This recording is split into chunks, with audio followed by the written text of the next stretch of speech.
Hello guys, my name is Mr. Chuffles and welcome to my channel where we talk about all things trading card related. Now, have you ever thought, how do I actually select a trading card for grading, right? What am I looking for? Is it actually worth grading this card in particular? Well, today we're going to look at some criteria and some examples and seeing if it's actually something that you should be doing with your cards. So the first question you can ask yourself is, why select a card for grading, right? Maybe you just like the card, maybe you've pulled it and you want to preserve its value, or in some cases maybe you just want to display a card, right? And the best and cheapest way to display it, if you don't care about the value, is to do it yourself. Okay, so quite simply guys, you can just buy yourselves some graded slabs like this, right? You can buy them in bulk, they're not particularly expensive at all, and if you aren't bothered about sending it away to get it, properly certified, you can just go for this option, right? You can open them up, pop your card in there however you fancy. You can even do your own custom labels, and that's all you'd really want. Now, most people aren't going to want to put cards in slabs themselves, right? You want them authenticated, you want them professional, you want someone that's looked at it and gone, yes, this card is worth that, and other people look at that and can judge it off the company and what they think of that company as well. And that's really where the value holds in card grading, right? So if you've decided that and you want to do that, then you need to look at the criteria involved in what those companies look at, right? The edges, the cornering, the centering, and everything else. So let's go into those bit by bit.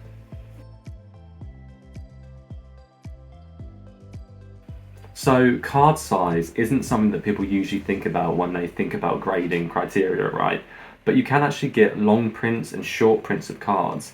And let's look at some examples of this now. So here we have an example of a short print card, right? This is a Valtteri Bottas Topps Now card that came out about 4 years ago now, but pretty much every single version of this card was cut short at the top here, right? So the artwork doesn't fit on the card to a standard size. This is an example of a card that is also in the set. All the cards are typically this size, but this one is not. And if I actually put this over the top of it, you can quite clearly see, there we go, that it is a lot different in size at the top. Now, believe it or not, but grading companies will actually mark this down, or maybe not even grade it, or just give it a authentication rather than a number. So that is just something to be aware of.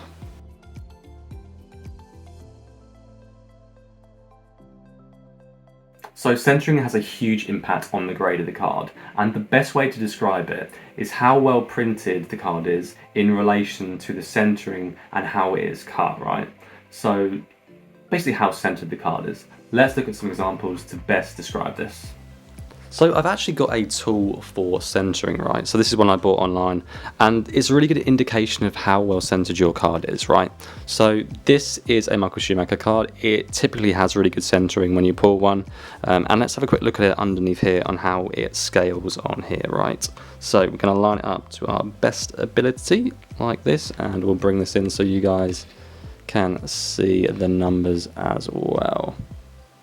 So you can see kind of here where the picture sort of starts. I'll move it a little bit more, that it's perfectly on the 3, and the border is more or less on the edge of the 1. And it's the same kind of story for this side as well, right? It's perfectly on the 3 line here, and it's near enough on the edge. And this would be considered a card that has perfect grading, right? So this tool is really useful if you want to get a precise measurement compared to the indicators of 60 or 40 or better, which is typically what you'd get like a 9 or a PSA 10 in. Now, some cards don't need a tool, and it's kind of obvious why. So this is a Lando Norris Excellence, a really nice card out of 49, but you can probably see that this border is a lot fatter than this border. So this would definitely not be a good candidate for grading for centering. And just for one more kind of example really, this is a card that I sent to grade myself, and I got centering of 9.5 on this card, and you can actually see from the Beckett's labels that you get subgrades that tell you exactly where this card in particular lost marks or gained marks. And with a card like this, like a Topps Now card, it isn't exactly obvious where the centering is, right? With where's it gone? With the Excellenza card, it's kind of obvious because you've got a big border around the edge, right? But on this one, there's no real border, so you're more likely to get higher marks for centering on a card like this.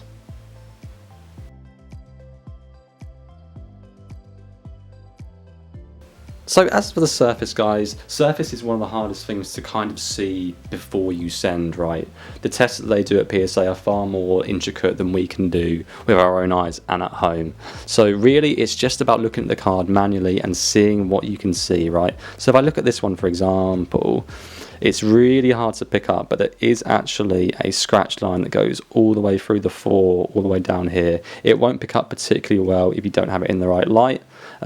But one thing you can do is use this, which is a UV light, and this will actually, when you're in the dark especially, show you exactly where the imperfections are, where potential scratches are. And I know that this card has quite a few of them, so I'd recommend buying one of these if you can, right? They're only like 5-10 quid, and it can really show things that are not right with the card. So next we've got print lines, right? And this is a type of sort of imperfection that is done at the manufacturer, right? It's done when the card is actually printed, right? And this card is a good example of that.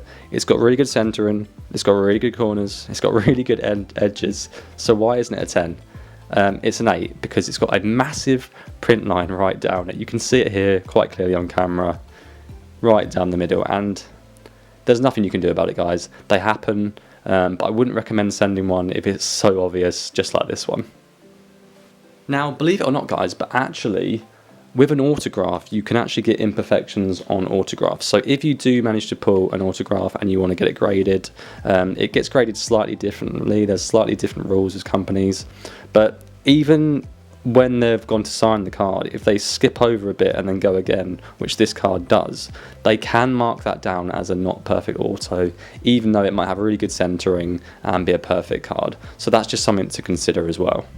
And one final example that I speak from with first-hand experience, I actually sent a Formula 1 card off for grading, and I used normal sleeves as I always do, but the sleeves had some like residue on them, which I thought was normal, right? I thought is they just put some on it to keep it, you know, to keep it from not sticking when they sell it. But you can see it here, this sleeve has actually got some of that residue on it, and it's actually stuck itself to the card. Now what I'm going to do is, if I move this, you can quite sort of clearly see that it's all on the sleeve and now it's kind of gone, but it's quite sticky.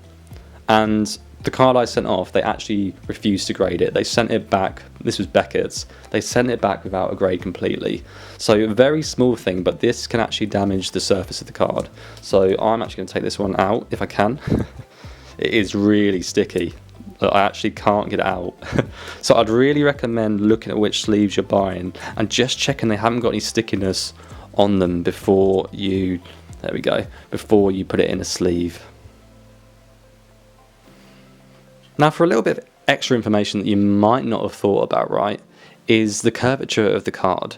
So this card, as you can see, if I lay it flat, it's kind of got a little bit of a wobble to it, right? It isn't perfectly flat. It's got a slight bend in the card that you can see there, right?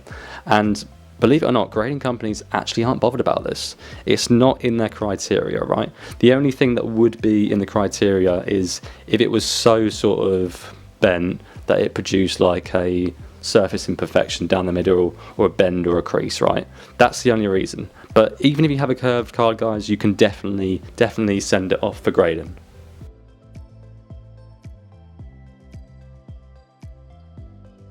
So next we're going to talk about corners, and corners is kind of a straightforward one, right? We're going to use this example again because this card actually got graded down because of the corners. If I zoom into here, you can see that this bottom left corner has got just a little bit of whitening behind it there, right?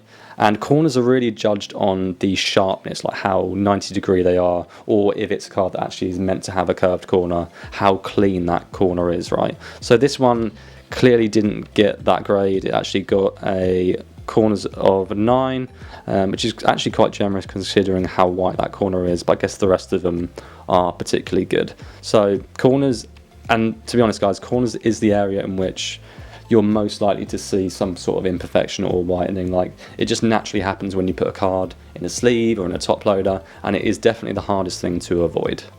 Next, we're going to go on to edges, which is very similar to kind of corners, and it's kind of obvious when you have an edge imperfection. So we're going to be looking at this card here because it's kind of obvious that you can see that on this. So if you look at the edge here, you can see already that it's more white around the edge, and that the foil print on the front of the card is actually bleeding over onto the rest of the card, and you can see it at the top as well. Also, this bit here is particularly bad. It's really rough. Even the edge there on the corners, it's got loose card on it. And that is just a normal manufacturing cut line that hasn't quite worked. So try and avoid cards that have any sort of edge wear, because you will get marked down on this kind of example like this.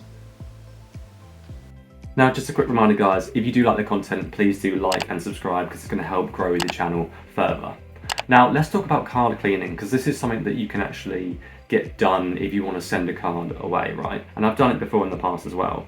And my best advice is don't do it yourself, right? Unless you want to practice with a card that isn't so valuable and work your way up, I would get it paid and sent that way. If you think it's going to add value to your card, maybe the difference between a PSA 9 and a PSA 10, then it's worth doing. But I particularly don't. I've done it once or twice, but I wouldn't recommend it, and probably don't do it yourself. Now, as for the actual services that you can use to grade your cards, I'm going to do a separate video sort of talking about that in a bit more depth, like which ones are the best, what to look out for those. So we're not going to cover that here, but just remember, whichever one you want to pick, go into a little bit more detail, understand the process of actually sending the cards to that company, what they look out for, and how harsh they might judge the card, right? Because it might not be for you. So that is it, guys. Thank you very much for watching. If you did learn something, or at least took a tip or two away from this video, please give it a like and comment down below what you've learned that maybe you didn't know before. And yeah, who knows, maybe next time when you're doing a grading thing, you'll think about this video and think, actually, I don't want to send this card off, or actually, I do want to send this card off. So thank you very much for watching, and I'll see you guys later. Bye bye.